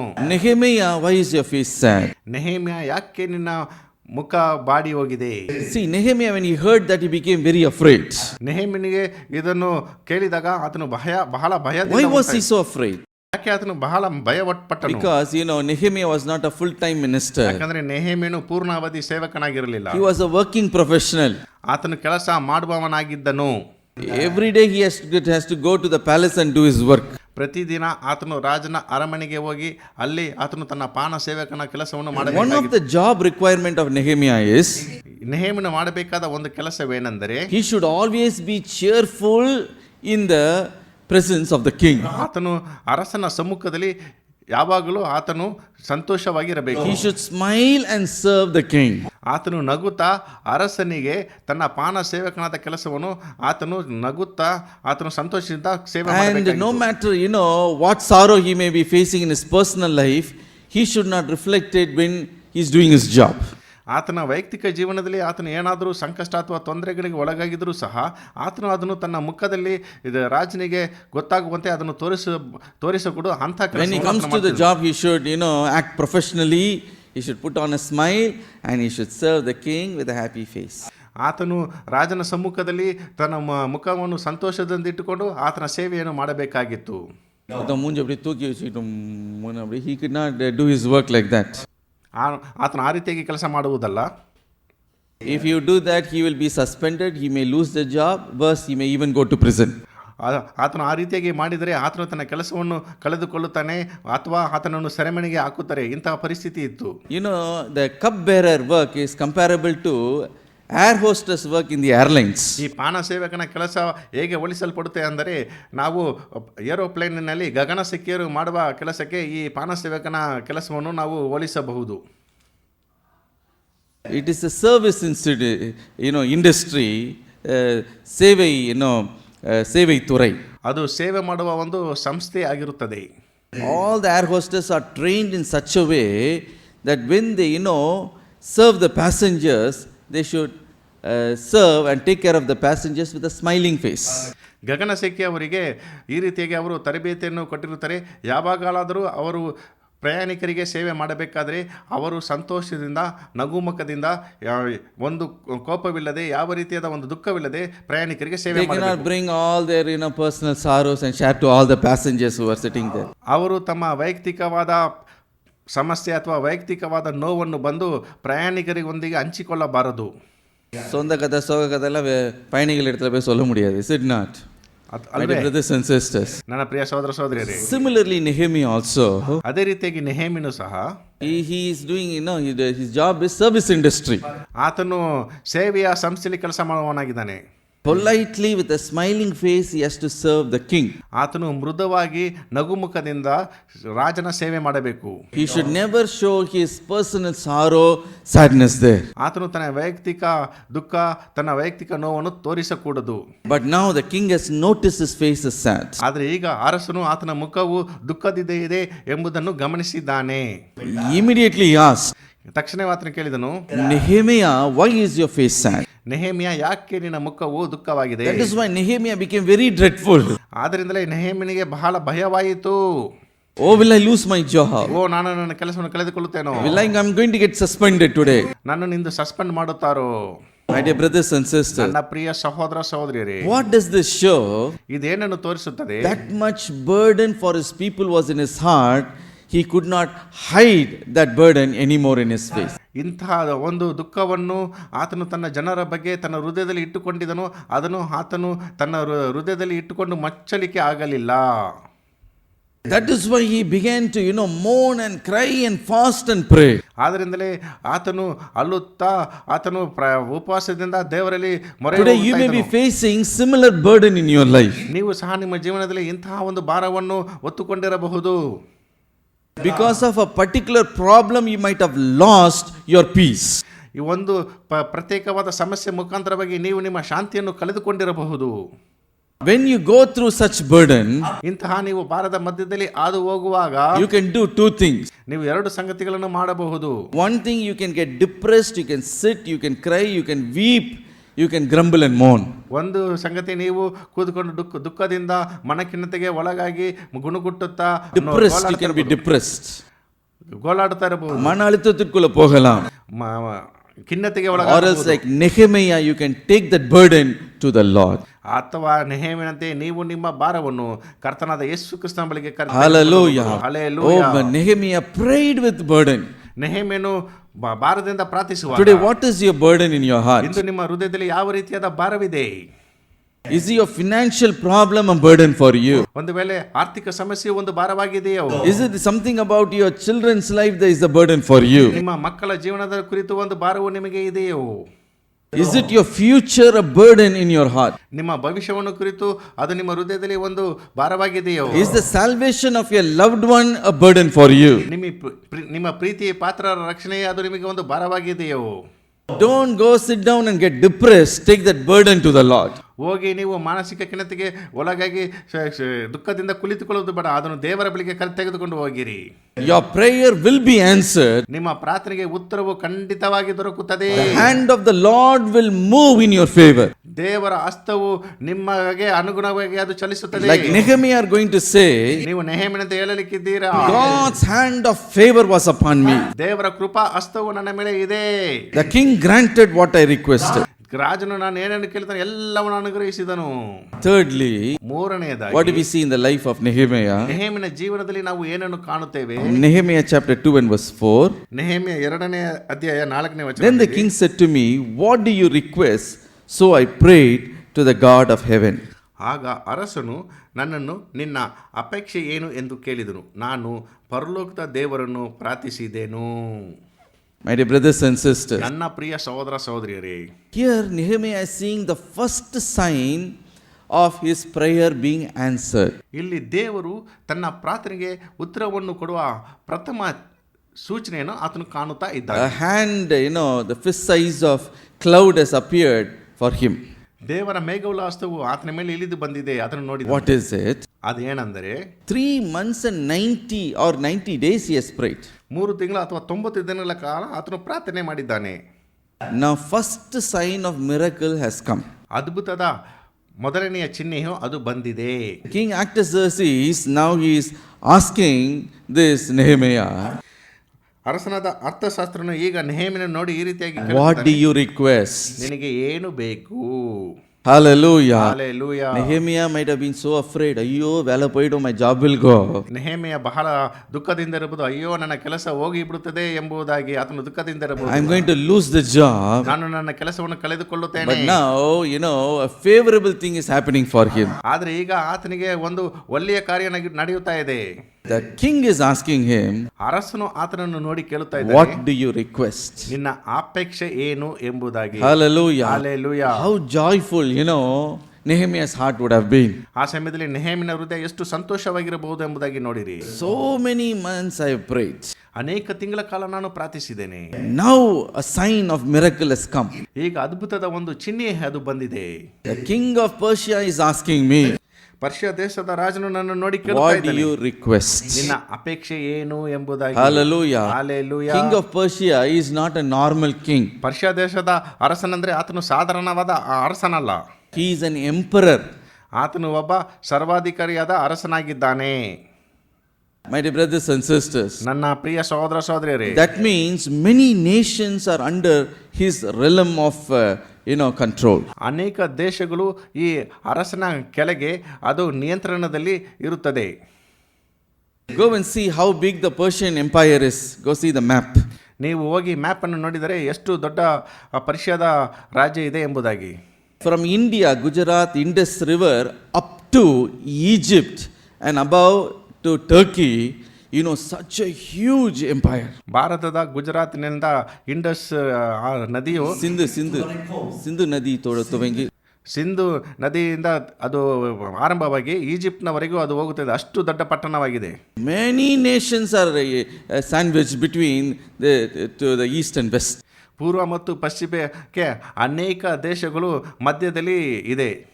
Such a great king of Persia, Artaxerxes is asking, ಇಂಥ ದೊಡ್ಡ ಅರಸನಾದ ಅರ್ಥಶಾಸ್ತ್ರನು ಈ ರೀತಿಯಾಗಿ ಆತನು ಕೇಳುತ್ತಾ ಇದ್ದಾನೆ. Artaxerxes is asking, what do you request? ಅರ್ಥಶಾಸ್ತ್ರನು ಈ ರೀತಿಯಾಗಿ ಕೇಳುತ್ತಿದ್ದಾನೆ, ನಿನ್ನ ಅಪೇಕ್ಷೆ ಏನು? My dear brothers and sisters, ನನ್ನ ಪ್ರಿಯ ಸಹೋದರ ಸಹೋದರಿಯರೇ, how joyful Nehemiah's heart would have been. ಇದನ್ನು ಕೇಳಿದೊಡನೆ ನೆಹೆಮಿನ ಹೃದಯ ಎಷ್ಟು ಸಂತೋಷದಿಂದ ತುಂಬಿ How ತುಳುಕಿರಬಹುದು. much I have shed tears. ಎಷ್ಟು ನಾನು ಕಣ್ಣೀರನ್ನು ಸುರಿಸಿದ್ದೇನೆ, How much I prayed. ಎಷ್ಟು ಪ್ರಾರ್ಥನೆಯನ್ನು ನಾನು ಮಾಡಿದ್ದೇನೆ. Oh, the Lord has heard my prayer. ಓ ದೇವರು ನನ್ನ ಪ್ರಾರ್ಥನೆಯನ್ನು ಲಾಲಿಸಿದ್ದಾನೆ. Hallelujah. Hallelujah. How did this breakthrough come in his life? ಹೇಗೆ ಅವನ ಜೀವನದಲ್ಲಿ ಈ ಮಹತ್ವದ ತಿರುವು ಉಂಟಾಯಿತು? It is because he took his tears, his request, his prayer, his burden to the King of Kings and the Lord of Lords. ಯಾಕಂದ್ರೆ ಆತನು ತನ್ನ ವೇದನೆಯನ್ನು, ತನ್ನ ಪ್ರಾರ್ಥನೆಯನ್ನು, ತನ್ನ ಹೋರಾಟವನ್ನು, ತನ್ನ ಕಣ್ಣೀರನ್ನು ರಾಜಾದಿ ರಾಜನಾದ ಯೇಸು ಕ್ರಿಸ್ತನ ಬಳಿಗೆ ತೆಗೆದುಕೊಂಡು Hallelujah. He did not take it to the king of Persia directly, ಅವನು ಅದನ್ನು ನೇರವಾಗಿ ಪರ್ಷಿಯಾ ದೇಶದ ಅರಸನ ಬಳಿಗೆ but ತೆಗೆದುಕೊಂಡು he ಹೋಗಲಿಲ್ಲ. took it to the Lord in prayer, who is the King of all kings. He is the king over every emperor, every throne, every dominion. ಆದರೆ ಅವನು ಅದನ್ನು ನೇರವಾಗಿ ರಾಜಾದಿ ರಾಜನು, ಅರಸನಿಗೆ ಅರಸನು ಮತ್ತು ಎಲ್ಲ ರಾಜ್ಯಗಳಿಗಿಂತ ಮೇಲಾದ ರಾಜನು, ಎಲ್ಲ ಜನಾಂಗಗಳಿಗಿಂತ ಮೇಲಾದ ಜನಾಂಗದ ಅರಸನಿಗೆ ಆತನು ಅದನ್ನು ತೆಗೆದುಕೊಂಡು ಹೋದನು. That is why he was able to see a reward for his prayer. ಆದ್ದರಿಂದಲೇ ಅವನು ಆತನ ಪ್ರಾರ್ಥನೆಗೆ ಒಂದು ಉಡುಗೊರೆಯನ್ನು ಸಹ Psalm ನೋಡಿದನು. 126 and verse 5 says, ಕೀರ್ತನೆ 126:5 ಹೇಳುತ್ತದೆ, those who sow in tears shall reap in joy. ಕಣ್ಣೀರಿನಿಂದ ಬಿತ್ತುವವರು ಹರ್ಷದಿಂದ ಕೊಯ್ಯುವರು. Hallelujah. Hallelujah. Today, what are you desiring and praying? ಇಂದು ನೀವು ಏನನ್ನು ಅಪೇಕ್ಷಿಸಿ ನೀವು ಪ್ರಾರ್ಥನೆ ಮಾಡುತ್ತಾ ಇದ್ದೀರಾ? Today, you may be also desiring the favor of a big official or a minister. ಒಂದು ವೇಳೆ ನೀವು ಒಂದು ಅಧಿಕಾರಿ ಅಥವಾ ಒಂದು ದೊಡ್ಡ ಮಂತ್ರಿಯ ಒಲವನ್ನು ಸಹ ನಿರೀಕ್ಷಿಸಿಕೊಂಡು ಅಪೇಕ್ಷಿಸುತ್ತಿರಬಹುದು. Students will be, expecting the favor of the teacher who is correcting the paper in public exam. Public ಎಕ್ಸಾಮ್ನಲ್ಲಿ ಟೀಚರ್ ಕರೆಕ್ಟ್ ಮಾಡುವುದ ಒಲವಿಗೋಸ್ಕರ ವಿದ್ಯಾರ್ಥಿಗಳು ಕಾಯುತ್ತಾ ಇರುತ್ತಾರೆ. In your office, you may expect the favor of your, manager. ನಿಮ್ಮ ಸೇವಾ ಕ್ಷೇತ್ರದಲ್ಲಿ ನಿಮ್ಮ ಮ್ಯಾನೇಜರಿನ ಒಲವಿಗೋಸ್ಕರ ನೀವು ಕಾಯುತ್ತಾ ಇರ್ತೀರಾ. You may be seeking the favor of men in your life. ನೀವು ಅನೇಕರ ಒಲವಿಗೋಸ್ಕರ ನೀವು ಈ ಜೀವನದಲ್ಲಿ ಕಾಯುತ್ತಾ ಇರ್ತೀರಾ. But do you know when the favor of men will come in your life? ನಿಮಗೆ ಗೊತ್ತಾ ಮನುಷ್ಯನ ಒಲವು ಯಾವಾಗ ಬರುತ್ತದೆ ಎಂಬುದಾಗಿ? When you take, all your burdens, your request to the God of the King of Kings and Lord of Lords. ನೀವು ನಿಮ್ಮ ಎಲ್ಲ ಪ್ರಾರ್ಥನಾ ಮನವಿಯನ್ನು, ನಿಮ್ಮ ಎಲ್ಲ ಅಗತ್ಯತೆಯನ್ನು ಕರ್ತಾದಿ ಕರ್ತನು ರಾಜಾದಿ ರಾಜನ ಬಳಿಗೆ ನೀವು ಅದನ್ನು ತೆಗೆದುಕೊಂಡು ಹೋಗುವಾಗ ಮಾತ್ರವೇ ಸಾಧ್ಯ. Then all favor will come to you automatically. ಆಗ ಎಲ್ಲ ಒಲವು ಸಹ ತನ್ನಂತೆ ತಾನೇ ಬರುತ್ತದೆ. Your manager himself will look at you and he'll ask, what do you want me to do for you? ನಿನ್ನ ಮ್ಯಾನೇಜರ್ನ ನೋಡಿ ನಾನು ನಿನಗೆ ಏನು ಮಾಡಬೇಕು ಎಂಬುದಾಗಿ ಆತನು ಕೇಳುತ್ತಾನೆ. Do you want this thing for you? ಈ ಸಂಗತಿ ನಿನಗೆ ಬೇಕಾ ಎಂಬುದಾಗಿ ಆತನು ಕೇಳುತ್ತಾನೆ. Do you want this increment? ಈ ಇನ್ಕ್ರಿಮೆಂಟ್ ನಿನಗೆ ಬೇಕಾ? Do you want this leave? ಈ ಲೀವ್ ನಿನಗೆ ಬೇಕಾ? Without you asking, they will ask you. ನೀನು ಕೇಳದೆ ಅವರೇ ನಿನಗೆ ಬಂದು ಇದನ್ನು ಕೇಳುತ್ತಾರೆ. Hallelujah. Hallelujah. The official themselves, they will show favor to you. ಅಧಿಕಾರಿಗಳೇ ಬಂದು ಅವರು ನಿನಗೆ ತಮ್ಮ ದಯೆಯನ್ನು ತೋರಿಸುತ್ತಾರೆ. The moment you stand before them, you will find favor. ನೀವು ಅವರ ಮುಂದೆ ನಿಂತುಕೊಳ್ಳುವಾಗಲೇ ಅವರ ದಯೆಗೆ ಪಾತ್ರರಾಗುತ್ತೀರಾ. Why it is that? ಯಾಕೆ ಅದು ಅಂದ್ರೆ, Because the king's heart is in the hand of the Lord. ಯಾಕಂದ್ರೆ ಅರಸನ ಹೃದಯವು ಕರ್ತನ ಕೈಯಲ್ಲಿ ಇದೆ. Proverbs chapter 21 and verse 1 says, ಜ್ಞಾನೋಕ್ತಿ 21:1 ಹೇಳುತ್ತದೆ, the king's heart is in the hand of the Lord, like a river of water, he turns it wherever he wishes. ರಾಜನ ಸಂಕಲ್ಪಗಳು ಯೆಹೋವನ ಕೈಯಲ್ಲಿ ನೀರಿನ ಕಾಲುವೆಗಳಂತೆ ಇವೆ, ತನಗೆ ಬೇಕಾದ ಕಡೆಗೆ ಅದನ್ನು Hallelujah. ಹಾಲೆಲೂಯ. ராஜாவுடைய இருதயம் யார் கையில இருக்குது? ರಾಜನ ಸಂಕಲ್ಪ ಯಾರ ಕೈಯಲ್ಲಿದೆ? கரத்துல இருக்குது. ஹalleluya. ಯೆಹೋವನ ಕೈಯಲ್ಲಿದೆ. ಹಾಲೆಲೂಯ. ஹalleluya. ಹಾಲೆಲೂಯ. உனக்கு வர வேண்டிய தீர்ப்பு யார் கரத்துல இருக்கு? ನಿನಗೆ ಬರಬೇಕಾದ ತೀರ್ಪು ಯಾರ ಕೈಯಲ್ಲಿದೆ? கர்த்தர் கரத்துல இருக்கிறது. தேவன் ஹalleluya. கரத்தில். ஹalleluya. உனக்கு வர வேண்டிய உயர்வு யார் கரத்துல ನಿನಗೆ இருக்கிறது? ಬರಬೇಕಾದ ಬಡಿತಿ ಯಾರ ಕೈಯಲ್ಲಿದೆ? அந்த அதிகாரியின் இருதயத்தை அவர் எப்படி நீர்க்கால்களில் எப்படி திருப்புகிறாரோ he will turn it. ಅಧಿಕಾರಿಗಳನ್ನು ನೀರಿನ ಕಾಲುವೆಗಳಂತಿವೆ, ಅದನ್ನು ತನಗೆ ಬೇಕಾದ ಕಡೆಗೆ ಆತನು ತಿರುಗಿಸುತ್ತಾನೆ. hallelujah. Hallelujah. Suddenly sanctions will come, ಪಕ್ಕನೆ ಎಲ್ಲ ಸ್ಯಾಂಕ್ಷನ್ಗಳು ಬರುತ್ತದೆ, favors will come, ದಯೆಗಳು ಬರುತ್ತದೆ, upliftment will come, ಉನ್ನತಿ ಬರುತ್ತದೆ. because above every judge, every lawyer, above every official, above every minister, there is a greater King of Kings and Lord of Lords. ಎಲ್ಲ ಜಡ್ಜ್ಗಳು, ಎಲ್ಲ ವಕೀಲರು, ಎಲ್ಲ ಅಧಿಕಾರಿಗಳು, ಎಲ್ಲ ಮಂತ್ರಿಗಳಿಗಿಂತ ಮೇಲೆ ನಮ್ಮ ರಾಜಾದಿ-ರಾಜನು, ಕರ್ತಾದಿ-ಕರ್ತನಾದ, ಅರಸನಾದ ಅರಸನು ಒಬ್ಬನು ಇದ್ದಾನೆ. Hallelujah. Hallelujah. Take it to him in prayer like Nehemiah. ನೀವು ನೆಹೆಮೀಯನಂತೆ ನಿಮ್ಮ ಎಲ್ಲ ಸಂಗತಿಗಳನ್ನು, ನಿಮ್ಮ ಎಲ್ಲ ಸಂಕಷ್ಟಗಳನ್ನು, ಎಲ್ಲ ಕೊರತೆಗಳನ್ನು ಆತನ ಬಳಿಗೆ ತೆಗೆದುಕೊಂಡು ಹೋಗಿರಿ. Nehemiah, he took his tears to the Lord in prayer. ನೆಹೆಮೀಯನು ತನ್ನ ಕಣ್ಣೀರನ್ನು ದೇವರ ಹಸ್ತದ ಬಳಿಗೆ ತೆಗೆದುಕೊಂಡು ಹೋದನು. This king of Persia, from India, from Iran to Egypt, he is ruling. ಈ ಪರ್ಷಿಯಾ ದೇಶದ ಅರಸನು ಭಾರತದಿಂದ, ಇರಾನ್ನಿಂದ, ಇರಾಕ್ನಿಂದ ಈಜಿಪ್ಟ್ನವರೆಗೂ ಆತನು ಆಳ್ವಿಕೆ ಮಾಡುವ ದೊಡ್ಡ ಅರಸನಾಗಿದ್ದನು. So many nations are under him. ಆತನ ಕೆಳಗೆ ಅನೇಕ ದೇಶಗಳು ಇದ್ದವು. Massive Persian empire. ದೊಡ್ಡ ಪರ್ಷಿಯಾ ಸಾಮ್ರಾಜ್ಯವೇ ಆತನ ಕೆಳಗೆ ಇದ್ದಿತ್ತು. Looking at Nehemiah, and he says, ನೆಹೆಮೀಯನನ್ನು ನೋಡಿ ಈ ರೀತಿಯಾಗಿ ಹೇಳುತ್ತಾನೆ, what do you request? ನಿನ್ನ ಅಪೇಕ್ಷೆ ಏನು? Hallelujah. ಹಾಲೆಲೂಯ. Oh, பிரியோதிகார் நமக்கு இவங்க என்ன பண்ண போறாங்க? Don't worry about that. ಓ ದೊಡ್ಡ ಅಧಿಕಾರಿ ಆತನ ಏನು ಮಾಡ್ತಾನೆ, ಅದರ ಬಗ್ಗೆ ಚಿಂತೆ ಮಾಡಬೇಡಿ. ஐயோ, ஒரு ரெக்கமெண்டேஷன் லெட்டர் கிடைக்காதா? You may be correct. ಓ ನನಗೆ ಒಂದು ರೆಕಮೆಂಡೇಶನ್ ಲೆಟರ್ ಸಿಗುತ್ತಾ ಎಂಬುದಾಗಿ ನೀವು Oh, will ಒಳ್ಳೆತಿರಬಹುದು. not I get this one thing favor? ಈ ಒಂದು ದಯ ನನಗೆ ಸಿಗುತ್ತದೆಯೋ? Surely God is able to do more than what you ask for. ದೇವರು ನೀವು ಏನೇನು ಅಪೇಕ್ಷಿಸಿದ್ರು ಅದಕ್ಕಿಂತ ಇನ್ನೂ ಹೆಚ್ಚಾಗಿ ಮಾಡಲು ಆತನು ಶಕ್ತಿಯುಳ್ಳವನಾಗಿದ್ದಾನೆ. Because ಯಾಕಂದರೆ the heart of the king is in the hand of the Lord. ಯಾಕಂದ್ರೆ ರಾಜನ ಸಂಕಲ್ಪವು ಯೆಹೋವನ ಕೈಯಲ್ಲಿ That ಇದೆ. is why Nehemiah said, ಆದ್ರಿಂದ ನೆಹೆಮೀಯನು ಹೇಳಿದನು, God's hand of favor is upon me. ನನ್ನ ದೇವರ ಕೃಪಾ ಹಸ್ತವು ನನ್ನ ಮೇಲೆ ಇದೆ. Hallelujah. Hallelujah. Whatever I requested the king, he granted. ನಾನು ರಾಜನಲ್ಲಿ ಏನೇನು ಬೇಡಿಕೊಂಡನು ಎಲ್ಲವೂ ನನಗೆ ದಯಪಾಲಿಸಿದನು. Fourth thing we see in Nehemiah's life ನಾಲ್ಕನೇ ಸಂಗತಿ ನಾವು ನೆಹೆಮೀಯನ ಜೀವನದಲ್ಲಿ ನೋಡುತ್ತೇವೆ, is the spirit of prayer. ಅದು ಪ್ರಾರ್ಥನೆಯ ಆತ್ಮವಾಗಿದೆ. Nehemiah chapter 2 verse 4 and verse 5. Nehemiah 2, 4 ಮತ್ತು 5 Then the ಓದುವುದಾದರೆ, king said to me, what do you request? So I prayed to God of heaven, and I said to the king. ಆಗ ಅರಸನು ನನ್ನನ್ನು, ನಿನ್ನ ಅಪೇಕ್ಷೆ ಏನು ಎಂದು ಕೇಳಿದನು. ನಾನು ಪರಲೋಕದ ದೇವರನ್ನು ಪ್ರಾರ್ಥಿಸಿ ಅರಸನಿಗೆ, ರಾಜನ ಚಿತ್ತವಿರುವುದಾದರೆ ಎಂದು ಕೇಳಿದನು. Here we see a wonderful spiritual lesson. ಇಲ್ಲಿ ನಾವು ಒಂದು ದೈವಿಕ ಪಾಠವನ್ನು ನಾವು ನೋಡುತ್ತೇವೆ. Nehemiah was a man of spirit of prayer. ನೆಹೆಮೀಯನು ಪ್ರಾರ್ಥನೆಯನ್ನು ಹೊಂದಿದ ಆತ್ಮವುಳ್ಳ Nehemiah ವ್ಯಕ್ತಿಯಾಗಿದ್ದನು. standing before the king. ನೆಹೆಮೀಯನು ಅರಸನ ಮುಂದೆ ನಿಂತುಕೊಂಡಿದ್ದಾನೆ. Now the king is asking him, ಈಗ ಅರಸನು ನೆಹೆಮೀಯನನ್ನು ನೋಡಿ ಈ ರೀತಿಯಾಗಿ ಕೇಳುತ್ತಾ ಇದ್ದಾನೆ, what do you request, Nehemiah? Nehemiah ನಿನ್ನ ಅಪೇಕ್ಷೆ ಏನು? What did Nehemiah do? Nehemiah ಏನು ಮಾಡಿದನು? Immediately he didn't ask, Raja, idu venu, adu venu, this I want, this that I want. He didn't ask. ತಕ್ಷಣವೇ ರಾಜನಿಗೆ ಇದು ಬೇಕು, ಅದು ಬೇಕು, ಇದನ್ನು ಮಾಡಿ, ಅದನ್ನು ಮಾಡಿ ಎಂಬುದಾಗಿ ನೆಹೆಮೀಯನು ರಾಜನ ಬಳಿಗೆ ಈ ರೀತಿಯಾಗಿ ಆತನು ಎಂದು ಕೇಳಲಿಲ್ಲ. What did he do? ಆತನು ಏನು ಮಾಡಿದನು? The Bible says he prayed to the God of heaven. ಸತ್ಯವೇದಲ್ಲುತ್ತದೆ, ಆತನು ಪರಲೋಕದ ದೇವರನ್ನು ನೋಡಿ ಪ್ರಾರ್ಥಿಸಿದನು. Hallelujah. Hallelujah. Now a question may arise in your heart. ಈಗ ಒಂದು ಪ್ರಶ್ನೆ ನಿಮಗೆ ಉದ್ಭವಿಸಿರಬಹುದು. When he's standing before the king, where is the time for him to pray to the God of heaven? ಆತನ ಅರಸನ ಮುಂದೆ ನಿಂತುಕೊಂಡಿರುವಾಗ ಹೇಗೆ ಆತನು ಪರಲೋಕದ ದೇವರಲ್ಲಿ ಪ್ರಾರ್ಥಿಸಲಿಕ್ಕೆ ಆತನಿಗೆ ಸಮಯ ಸಿಕ್ಕಿತು ಎಂಬುದಾಗಿ ನಿಮ್ಮಲ್ಲಿ ಒಂದು ಪ್ರಶ್ನೆ ಇರಬಹುದು. Where is the time to pray to the God of heaven? ಪರಲೋಕದ ದೇವರಿಗೆ ಪ್ರಾರ್ಥನೆ ಮಾಡಲು ಎಲ್ಲಿ ಆತನಿಗೆ ಸಮಯವಿದೆ? My brothers and sisters, ನನ್ನ ಪ್ರಿಯ ಸಹೋದರ ಸಹೋದರಿಯರೇ, this clearly shows Nehemiah was a man of spirit of prayer.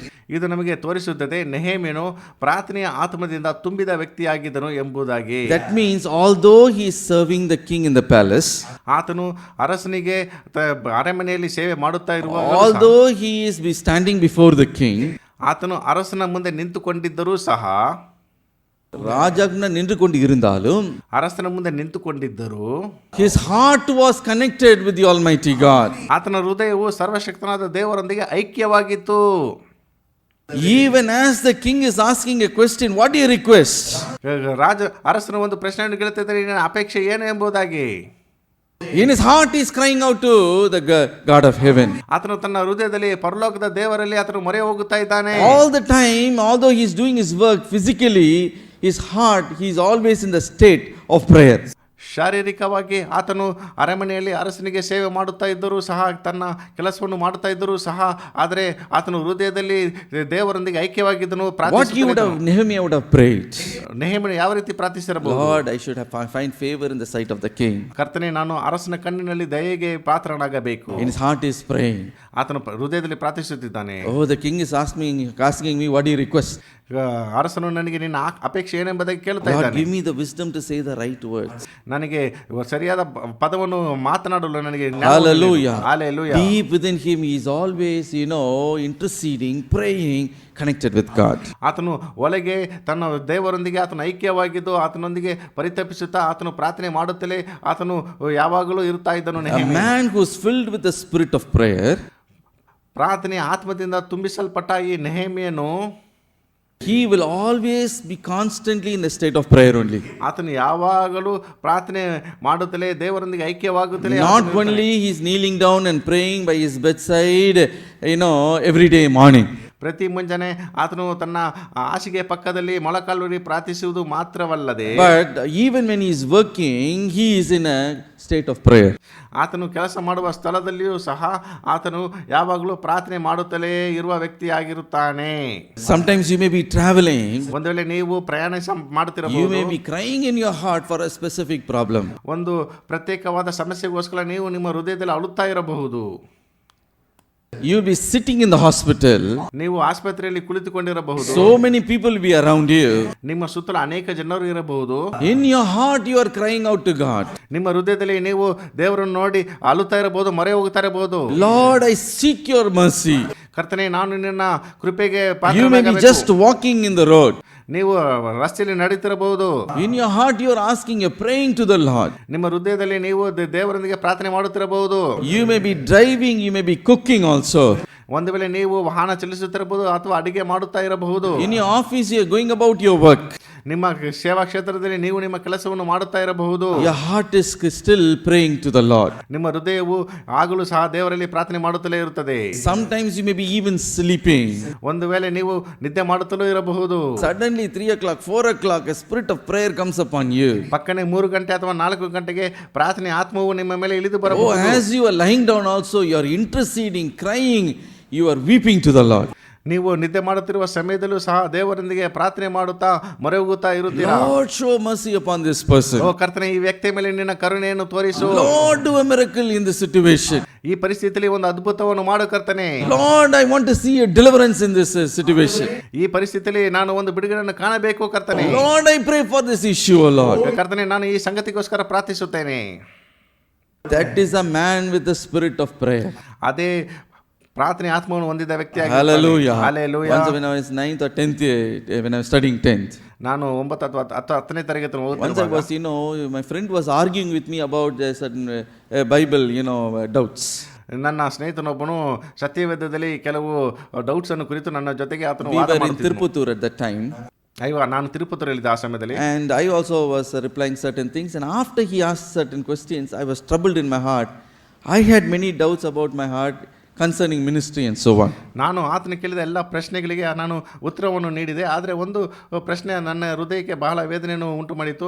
ನಾನು ನನ್ನ ಸೇವೆಯ ಬಗ್ಗೆ ಅನೇಕ ಪ್ರಶ್ನೆಗಳು ನನಗೆ ಇತ್ತು. ನನಗೆ ಅದಕ್ಕೆ ಇನ್ನೂ ಉತ್ತರ ಸಿಗಲಿರಲಿಲ್ಲ. I was just thinking in my heart. ನಾನು ನನ್ನ ಹೃದಯದಲ್ಲಿ ಯೋಚಿಸುತ್ತಾ ಇದ್ದೆ. At the time, brother Ebenezer Paul's son was a very close friend of mine. ಆ ಸಮಯದಲ್ಲಿ ಸಹೋದರ ಎಬೆನೆಜರ್ ಪಾಲ್ ಅವರ ಮಗನು ನನಗೆ ಬಹಳ ಆಪ್ತ ಸ್ನೇಹಿತನಾಗಿದ್ದನು. To see him, I entered the room. ಆತನನ್ನು ನೋಡಲು ನಾನು ಆತನ ರೂಮಿಗೆ ಹೋದೆ. Now this man of God, Ebenezer Paul, is sitting on that, bed. ಈ ದೇವ ಮನುಷ್ಯನಾದ ಎಬೆನೆಜರ್ ಪಾಲ್ ಆ ಹಾಸಿಗೆಯಲ್ಲಿ ಕುಳಿತುಕೊಂಡಿದ್ದರು. I was normally talking with him. ನಾನು ಆತನೊಂದಿಗೆ ಸಾಧಾರಣವಾಗಿ ಮಾತನಾಡ್ತಿದ್ದೆ. Talking with his son. ಆತನ ಮಗನೊಂದಿಗೆ ಮಾತನಾಡ್ತಿದ್ದೆ. I just said, praise the Lord, uncle, and I was talking something. ನಾನು price lord uncle ಎಂಬುದಾಗಿ ಹೇಳಿ ನಾನು ಬೇರೆ ಏನೋ ಮಾತನಾಡುತ್ತಿದ್ದೆ. The man who was sitting there suddenly looked at me and he said, ಅಲ್ಲಿ ಕೂತಿದ್ದ ವ್ಯಕ್ತಿ ನನ್ನನ್ನು ನೋಡಿ ಈ ರೀತಿಯಾಗಿ ಹೇಳಿದನು, this is what God says. ಇದನ್ನೇ ದೇವರು ಹೇಳುತ್ತಾ ಇದ್ದಾನೆ. This is the doubt in your heart. ನಿನ್ನ ಹೃದಯದಲ್ಲಿರುವ ಸಂಶಯವು ಇದೆ. This is the thing that you are asking in my presence. ನನ್ನ ಪ್ರಶ್ನೆಯಲ್ಲಿ ನೀನು ಈ ಸಂಗತಿಯನ್ನು ಕುರಿತು ನೀನು ಕೇಳುತ್ತಾ The ಇದ್ದೀಯ. day will come. ಒಂದು ದಿನ You ಬರುತ್ತದೆ, will stand for me and testify about me before many people. ನೀನು ಅನೇಕ ಜನರ ಮುಂದೆ ನನ್ನ ವಿಷಯವಾಗಿ ನೀನು ಸಾಕ್ಷಿಯನ್ನು ಕೊಡುತ್ತೀ. Many things he began to tell one after the other. ಅನೇಕ ಸಂಗತಿಗಳನ್ನು ಒಂದಾದ ಮೇಲೆ ಒಂದು ಆತನು ಮಾತನಾಡಲು ಆರಂಭಿಸಿದನು. Every argument, every doubt I had outside, the moment I entered, he told right to my face. ನನಗೆ ಹೊರಗೆ ಯಾವ ಯಾವ ಸಂಗತಿಗಳು ಸಂಶಯವಾಗಿತ್ತೋ, ಯಾವ ಯಾವ ಸಂಗತಿಗಳು ಪ್ರಶ್ನಾರ್ಥಕವಾಗಿತ್ತು, ನಾನು ಕೋಣೆಯನ್ನು ಪ್ರವೇಶಿಸಿದಾಗ ನನ್ನ ಮುಖವನ್ನು ನೋಡಿ ನೇರವಾಗಿ ಎಲ್ಲಕ್ಕೆ ಉತ್ತರವನ್ನು Asked, how do you know this uncle? ನಾನು ಅವರನ್ನು ನೋಡಿ ಕೇಳಿದ, ಅಂಕಲ್ ನಿಮಗೆ ಇದು ಹೇಗೆ ಗೊತ್ತಾಯಿತು? He never prayed for me. ಆತನು ನನಗೋಸ್ಕರ I ಪ್ರಾರ್ಥಿಸಲಿಲ್ಲ. never knelt before him. ನಾನು ಅವನ ಮುಂದೆ ಹೋಗಿ ಮೊಳಕಾಲಾಗಲಿಲ್ಲ. Never shared my burden. ನನ್ನ ಭಾರವನ್ನು ಆತನಿಗೆ ತಿಳಿಸಲಿಲ್ಲ. But even as he was sitting in the bed with his lungi, ಆತನು ತನ್ನ ಹಾಸಿಗೆಯಲ್ಲಿ ಲುಂಗಿಯನ್ನು ಹಾಕಿಕೊಂಡು ಕುಳಿತಿದ್ದಾಗ he was only looking at me. ಆತನು ನನ್ನನ್ನು ನೋಡುತ್ತಾ ಇದ್ದನು. His heart was praying for me. ಆತನ ಹೃದಯ ನನಗೋಸ್ಕರ ಪ್ರಾರ್ಥಿಸುತ್ತಾ ಇತ್ತು ಹೃದಯದಲ್ಲಿ. Hallelujah. Hallelujah. He says, in my heart, by going and coming, I will be praying with the Lord. ನಾನು ಹೋಗುವಾಗ ಬರುವಾಗಲೂ ದೇವರೊಂದಿಗೆ ನಾನು ಪ್ರಾರ್ಥಿಸುತ್ತಲೇ ಇರುತ್ತೇನೆ. Nehemiah was a man of prayer. ನೆಹೆಮೀಯನು ಪ್ರಾರ್ಥನೆಯ ವ್ಯಕ್ತಿಯಾಗಿದ್ದನು. That is why his prayer was answered. ಆದ್ದರಿಂದಲೇ ಆತನ ಪ್ರಾರ್ಥನೆಗೆ ಉತ್ತರವು ದೊರಕಿತು. Hallelujah. Hallelujah. Today, when you have the spirit of prayer, ಇಂದು ನಿಮಗೆ ಈ ಪ್ರಾರ್ಥನೆಯ ಆತ್ಮವಿದ್ದರೆ you are going to see breakthroughs and wonders in your life like never before. ನೀವು ನಿಮ್ಮ ಜೀವನದಲ್ಲಿ ಅನೇಕ ಅದ್ಭುತಗಳು ಮತ್ತು ಸೂಚಕ ಕಾರ್ಯಗಳು, ಅನೇಕ ತಿರುಗುವಿಕೆಗಳನ್ನು ನೀವು ಕಾಣಲಿಕ್ಕಿದ್ದೀರಾ. Fifthly, ಐದನೇದಾಗಿ Nehemiah placed his petition before the Lord. ನೆಹೆಮೀಯನು ತನ್ನ ಮನವಿಯನ್ನು ಸರ್ವಶಕ್ತನಾದ ದೇವರ ಬಳಿಗೆ ಇಟ್ಟನು. Nehemiah chapter 2 and verse 5. Nehemiah 2:5. Nehemiah chapter 2 verse 7 and verse 8. Nehemiah 2ನೇ ಅಧ್ಯಾಯ. It's a long passage, we're not going to read again. ಅದು ತುಂಬಾ ದೊಡ್ಡ ವಾಕ್ಯ, ಅದನ್ನು ನಾವು ಮತ್ತೆ ಓದುವುದಿಲ್ಲ. We already read it. ನಾವು ಅದನ್ನು ಆಗಲೇ ಓದಿದ್ದೇವೆ. What did Nehemiah request? ನೆಹೆಮೀಯನು ಏನನ್ನು ಬೇಡಿಕೊಂಡನು? He looked at the king and he asked, ಆತನು ರಾಜನನ್ನು ನೋಡಿ ಈ ರೀತಿ ಕೇಳಿದನು, O king, send me to Judah. ಓ ಅರಸನೇ, ನನ್ನನ್ನು ಯೆಹೂದ್ಯಗೆ ಕಳಿಸು. The walls of my, the forefathers' cities are in ruins. ನನ್ನ ಪಿತೃಗಳ ದೇಶವಾದ ಯೆಹೂದ ಪಟ್ಟಣದ ಗೋಡೆಗಳು ಅದು ಪಾಲಾಗಿದೆ. Not only that, ಅದು ಮಾತ್ರವಲ್ಲದೆ I want to rebuild the walls of Jerusalem. ನಾನು ಯೆರೂಸಲೇಮಿನ ಗೋಡೆಗಳನ್ನು ಪುನಃ ಕಟ್ಟಬೇಕು. Then he asked king for authorization letter. ಆತನು ರಾಜನಲ್ಲಿ ಅದಕ್ಕೆ ಅಂಗೀಕಾರದ ಪತ್ರವನ್ನು ಕೇಳಿದನು. Why he needed authorization letter? ಯಾಕೆ ಆತನಿಗೆ ಅಂಗೀಕಾರದ ಪತ್ರ ಬೇಕಾಗಿತ್ತು? Because from Babylon he has to go to his native place, Jerusalem. ಆತನು ಬಾಬಿಲೋನಿನಿಂದ ತನ್ನ ಸ್ವಂತ ಊರಾದ ಯೆರೂಸಲೇಮಿಗೆ ಹೋಗಬೇಕಾಗಿತ್ತು. He has to pass through many kingdoms. ಅನೇಕ ರಾಜ್ಯಗಳನ್ನು ಆತನು ದಾಟಿ ಹೋಗಬೇಕಾಗಿತ್ತು. So many governors, has to allow him to pass through. ಅನೇಕ ರಾಜ್ಯಪಾಲರು ಅವನನ್ನು ಅದನ್ನು ದಾಟಿ ಹೋಗೋದಕ್ಕೆ ಅಪ್ಪಣೆ ಕೊಡಬೇಕಾಗಿತ್ತು. And therefore he needed king's authorization letter. ಆದ್ರಿಂದ ಆತನಿಗೆ ಅರಸಿನ ಅಪ್ಪಣೆ ಪತ್ರ ಬೇಕಾಗಿತ್ತು. And not only that, ಅದು ಮಾತ್ರವಲ್ಲದೆ another authorization letter. ಇನ್ನೊಂದು ಅಪ್ಪಣೆ ಪತ್ರವೂ ಸಹ ಬೇಕಾಗಿತ್ತು. There is a man called as Asaph, who is the keeper of king's forest. ಅಲ್ಲಿ ಒಬ್ಬ ವ್ಯಕ್ತಿ ಇದ್ದನು, ಅವನು ಅರಸನ ರಾಜವನ ಪಾಲಕನಾದ ಆಸಫನು ಆಗಿದ್ದನು. And he needed, timber, big beams to build, the city gates and his house and so on. ಆತನು ಆ ಪಟ್ಟಣದ ದ್ವಾರಗಳಿಗೆ ಬಾಗಿಲನ್ನು ಹಾಕಬೇಕಾಗಿತ್ತು. ತನ್ನ ಮನೆಗಳಿಗೆ ಆತನು ಕಿಟಕಿ ಮತ್ತು ಬಾಗಿಲುಗಳನ್ನು ಹಾಕಬೇಕಾಗಿತ್ತು. ಇದಕ್ಕೋಸ್ಕರ ಆತನಿಗೆ ದೊಡ್ಡ ದೊಡ್ಡ ಮರಗಳ ಅಗತ್ಯತೆ ಇತ್ತು. இந்த நகரத்தின் வாசல் அந்த அலங்கம் கட்டப்படணும். நாட் only that, அவன் வீடு தங்கி கூட இருக்க வேண்டிய அந்த வீடு கட்டப்பட வேண்டும். எல்லாவற்றுக்கும் நல்ல மரம், டீக்கு மரம், வேற என்ன மரம் இருக்குது? ஆமாம், ரோஸ்வுட் மரம், என்னவோ ஒரு மரம் அது அவனுக்கு தேவைப்படுகிறது. So he granted, he need authorization letter from, மரக்கடை ஆசாப் அவர்கிட்டருந்து அவருக்கு ஆத்தரைசேஷன் லெட்டர் வேணும் to buy whatever wood he want. ಆತನಿಗೆ ರಾಜಪಾಲಕನಾದ ಆಸಫನ ಬಳಿಯಿಂದ ಈ ಮರಗಳನ್ನು ತೆಗೆದುಕೊಳ್ಳಲು ಅಪ್ಪಣೆ ಪತ್ರ ಬೇಕಾಗಿತ್ತು. Whatever petition Nehemiah place before the king, ಯಾವ ಮನವಿಯನ್ನು ನೆಹೆಮಿಯನು ಅರಸನ ಮುಂದೆ ಇಟ್ಟನೋ everything was granted. ಎಲ್ಲವೂ ಆತನಿಗೆ ಕೊಡಲ್ಪಟ್ಟಿತು. Hallelujah. Hallelujah. Every letter was given. ಎಲ್ಲ ಪತ್ರಗಳು ಆತನಿಗೆ ಕೊಡಲ್ಪಟ್ಟಿತು. That is why he says, ಆದ್ರಿಂದಲೇ ಆತನು ಹೇಳುತ್ತಾನೆ, the hand of God's favor was upon me. ನನ್ನ ದೇವರ ಕೃಪಾ ಹಸ್ತವು ನನ್ನ ಮೇಲೆ ಇದೆ. Whatever I asked the king, ನಾನು ಅರಸನಲ್ಲಿ ಏನೇನು ಕೇಳಿಕೊಂಡೆನೋ everything he authorized, everything he gave. ಎಲ್ಲವನ್ನೂ ಆತನು ನನಗೆ ಕೊಟ್ಟನು, ಎಲ್ಲವನ್ನೂ ಅಂಗೀಕರಿಸಿದನು. How it is possible? ಹೇಗೆ ಇದು ಸಾಧ್ಯವಾಯಿತು? King's heart is in the hand of the king, of the Lord. ಅರಸನ ಹೃದಯವು ಕರ್ತನ My dear ಕೈಯಲ್ಲಿದೆ. brothers and sisters, ನನ್ನ ಪ್ರಿಯ ಸಹೋದರ ಸಹೋದರಿಯರೇ, I don't think the king asked Nehemiah, what do you want? ನನಗೆ ಅನಿಸುತ್ತದೆ ಅರಸನು ನೆಹೆಮೀಯನನ್ನು ನೋಡಿ ನಿನಗೆ ಏನು ಅಪೇಕ್ಷೆ ಇದೆ ಎಂಬುದಾಗಿ ಕೇಳಿಲ್ಲ. ராஜா நெகேமியா பார்த்து உனக்கு என்ன வேணும்னு கேட்கல. Truly who asked that is because God used that king and he asked that question. ನಿಜವಾಗಿಯೂ ದೇವರೇ ಅರಸನನ್ನು ಉಪಯೋಗಿಸಿ ಈ ಪ್ರಶ್ನೆಯನ್ನು ನೆಹೆಮೀಯನಿಗೆ ಮಾಡಿದನು. Hallelujah. Hallelujah. God is asking Nehemiah. ದೇವರು ನೆಹೆಮೀಯನನ್ನು ನೋಡಿ ಈ ರೀತಿಯಾಗಿ ಕೇಳುತ್ತಾ ಇದ್ದಾನೆ. Through the king is asking the question. ಅರಸನ ಮುಖಾಂತರವಾಗಿ ಆತನು ಈ ರೀತಿಯಾಗಿ ಕೇಳುತ್ತಿದ್ದಾನೆ. ஓ 3 மாதமா என் பாதத்துல ஊற்றி ஜெபிச்சாயே, உனக்கு என்ன வேணும் சொல்லு, நான் கொடுக்கிறேன். Whatever you want I will give it to you. 3 months you prayed, what do you want I will give to you. 3 ತಿಂಗಳ ಕಾಲ ನೀನು ಪ್ರಾರ್ಥನೆ ಮಾಡಿದ್ದೀನಿ, ನಿನಗೆ ಏನು ಬೇಕು ಅದನ್ನು ಕೇಳು. It is not the king, Artaxerxes is asking that question. ಅರಸನಾದ ಅರ್ತಷಸ್ತನು ಈ ಪ್ರಶ್ನೆಯನ್ನು ಕೇಳುತ್ತಾ ಇಲ್ಲ. It is the Lord who used the king and he is asking that question. ಕರ್ತನೆ ಅರಸನನ್ನು ಉಪಯೋಗಿಸಿ ಈ ಪ್ರಶ್ನೆಯನ್ನು ಮಾಡುತ್ತಾ ಇದ್ದಾನೆ. Hallelujah. Hallelujah. Many times Jesus asks questions, is it not? ಅನೇಕ ಸಾರಿ ಯೇಸು ಪ್ರಶ್ನೆಯನ್ನು ಕೇಳುತ್ತಾನಲ್ಲ, Do you want to be made well? ನೀನು ಗುಣ ಹೊಂದಬೇಕೇ? Or do you want to be healed? ನೀನು ಸ್ವಸ್ಥತೆ ಹೊಂದಬೇಕೇ? So he asks questions. ಆದ್ರಿಂದ ಆತನು ಪ್ರಶ್ನೆ ಕೇಳುತ್ತಾನೆ. So when you begin to pray, ನೀವು ಪ್ರಾರ್ಥನೆ ಮಾಡಲು ಆರಂಭಿಸುವಾಗ oh, God will ask you a question. ದೇವರು ಪ್ರಶ್ನೆಗಳನ್ನು ಕೇಳುತ್ತಾನೆ. My son, my daughter, ನನ್ನ ಪ್ರಿಯ ಮಗನೇ ಮಗಳೇ, now what do you want? ನಿನಗೆ ಏನು ಬೇಕು? What do you want? ನಿನಗೆ ಏನು ಬೇಕು? What favor you want? ಯಾವ ದಯೆ ನಿನಗೆ ಬೇಕು?